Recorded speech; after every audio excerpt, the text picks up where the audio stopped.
임은정 지검장에 대한 평가가 뒤집히고 있습니다.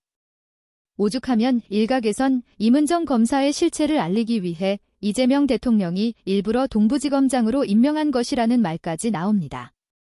물론 어디까지나 평가입니다. 문제는 이 평가가 왜 납득이 되는지 결과를 놓고 보면 참담하다는 겁니다. 서울동부지검 세관 불법약 수사외압 의혹 합동수사단이 백혜룡 경정의 파견을 조기 해제하는 방안을 검토한다는 말이 나오자 판이 더 거칠어졌습니다. 수사팀 내부의 이견이 바깥으로 새고 그 누설을 다시 반박하는 과정에서 텔레그램 대화와 수사 서류까지 공개되는 흐름이 이어지고 있습니다. 이건 단순한 내부 갈등이 아닙니다. 지금 국민이 보고 있는 건 누가 누구를 믿어야 하느냐의 문제이고 그 신뢰의 마지막 버팀목이 흔들리는 장면입니다. 백혜룡 경정은 20일 날 페이스북에 임은정 동부지검장과 나눴다는 텔레그램 대화 내용을 공개했습니다. 임은정 동부지검장은 그 대화에서 외압 수사는 고발인인 중요 참고인 백경정님은 수사 주체가 될 수 없다는 취지의 기존 입장을 재확인했습니다. 백혜룡 경정은 거기서 멈추지 않았습니다. 꼼수로 꾸려진 합수팀은 조용히 제자리로 돌아가야 한다고 맞섰고 대검과 국수본 모두 수사 대상이라고도 적었습니다. 그리고 대화 갈무리 사진을 올리며 대검과 동부지검이 자신의 입을 막고 손발을 묶기 위한 작업을 오래전부터 해왔다고 주장했습니다. 이 메시지 공개의 배경에는 조기 파견 해제 검토가 있었습니다. 백혜룡 경정은 합수단 파견이 당초 지난달 14일까지였다가 내년 1월 14일까지로 연장된 뒤 다시 조기 해제 요청이 검토된다는 소식에 강하게 반발했습니다.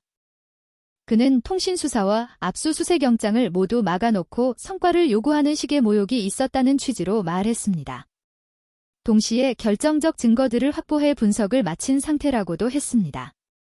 저녁에는 자료를 추가로 공개하며 불법의학 밀수범들이 필로폰을 몸에 두르고 들어왔다고 자백하는 조서도 존재하는데 인천지검과 이를 알고도 덮어줬다는 취지의 주장까지 다시 꺼냈습니다. 합수단도 가만히 있지 않았습니다.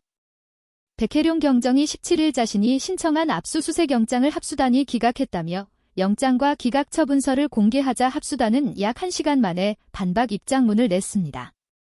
수사 서류가 외부에 반복 유출되는 상황을 우려한다며 경찰청에 백혜룡 경정에 대한 엄중 조처를 요청할 계획이라고 밝혔습니다.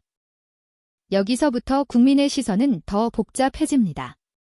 한쪽은 막아놓고 조롱한다라고 하고 다른 한쪽은 서류 유출이 심각하다라고 합니다. 그런데 국민이 알고 싶은 핵심은 그 사이에 있습니다. 수사가 왜 막혔는지, 무엇이 확인됐는지, 무엇이 확인되지 않았는지, 누가 어떤 판단을 했는지 그 설명이 없습니다. 이 대목에서 임은정 동부지검장의 존재감은 더 크게 부딪힙니다. 임은정 동부지검장은 18일 SNS에 검찰청 폐지 이후 수사 기능을 넘겨받는 중대범죄수사청 근무 의사를 밝혔다고 했습니다. 초대 중수청장이 아니라 수사관으로 일하겠다는 뜻도 덧붙였습니다. 수사구 조계혁의 성공을 바란다고 했고 동료들이 주저하는 길을 먼저 가겠다고도 했습니다. 더 나아가 인천세관 불법 양열로 의혹 사건 기록을 들여다보며 제가 이 사건 때문에 여기에 왔나 보다라는 사명감과 보람을 느낀다고 적었습니다. 인천세관 직원들이 2년 이상 수사를 받으며 절규하는 비명소리를 조서에서 읽었다고 했고 자신도 막연히 의심하던 사람 중 하나였다고 고백했습니다. 그래서 사실관계를 확인하느라 수사가 지체되고 있는 점이 미안하다고도 했습니다. 동시에 합수팀과 관련자들에게 우산이 되겠다고 했습니다. 바로 여기서 민심이 갈립니다. 임은정 동부지검장의 말이 진심이라면 지금 필요한 건 우산이라는 말이 아니라 설명입니다. 백혜룡 경정이 주장하는 것처럼 결정적 증거를 확보했다면 그 증거가 무엇인지 수사 절차 안에서 끝까지 밀어붙이는 게 먼저입니다. 반대로 그 주장이 과장되거나 사실과 다르다면 왜 그런 판단에 이르렀는지 투명하게 밝혀야 합니다. 그런데 지금 보이는 모습은 서로의 정당성을 문서, 공개와 맞불 입장문으로 세우는 싸움입니다. 이 방식은 어느 쪽에도 도움이 되지 않습니다. 수사의 신뢰만 갉아먹습니다. 특히 백혜룡 경정이 문제 삼는 지점은 매우 구체적입니다.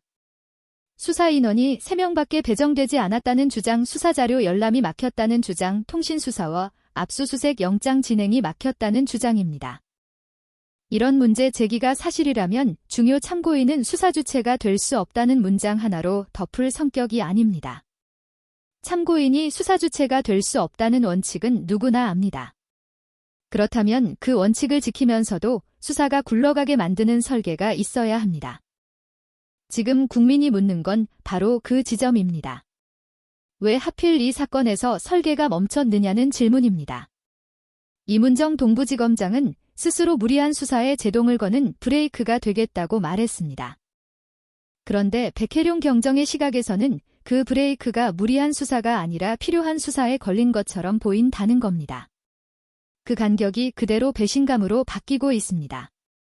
이문정이라는 이름이 상징해왔던 기대치가 크기 때문입니다.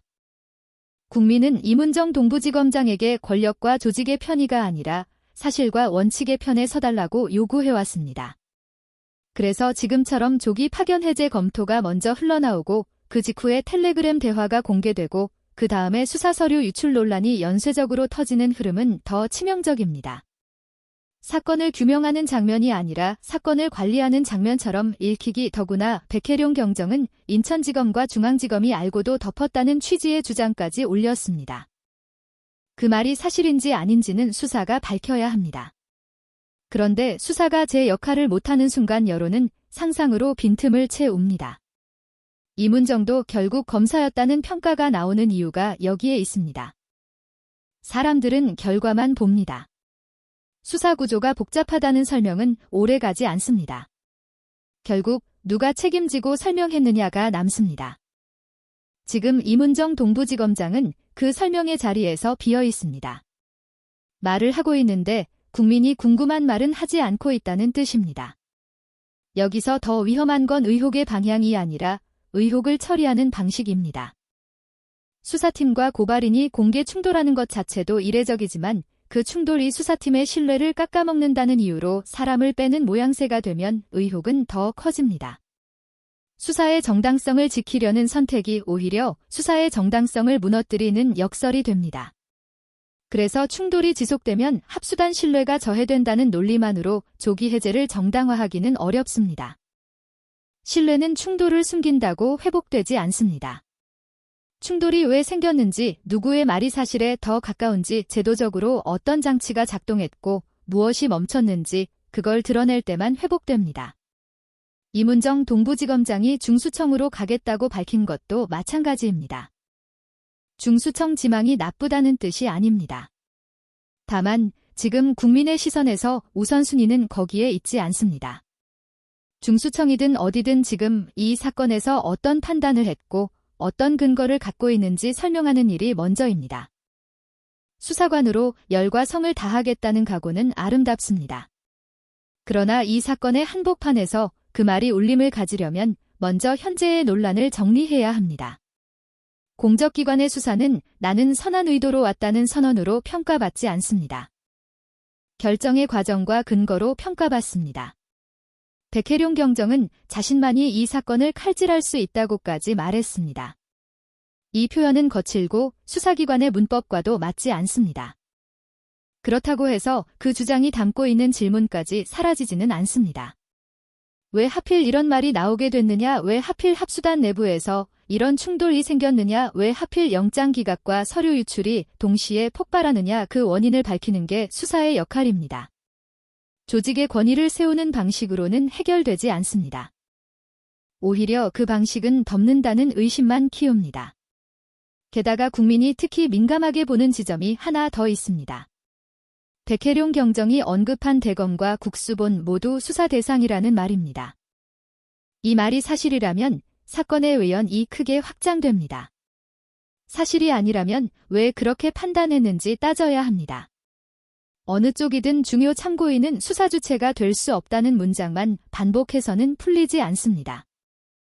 수사 대상과 수사 주체를 분리해도 수사가 진행되게 만드는 건 지휘부의 몫입니다. 그걸 못하면 국민은 의지가 없다고 봅니다. 또는 의지가 아니라 방향이 있다고 봅니다. 지금 동부지검과 합수단이 직면한 위기는 바로 그 지점에 있습니다. 수사팀의 체면을 세우는 일은 나중 문제입니다. 먼저 사실관계를 세우고 그 위에 책임을 세워야 합니다. 그 순서가 뒤집히는 순간 어떤 결론을 내놔도 신뢰는 돌아오지 않습니다. 영상 마치겠습니다. 여러분의 구독과 좋아요는 영상 제작에 큰 힘이 됩니다. 정치 박사가 여러분과 끝까지 함께 하겠습니다. 감사합니다.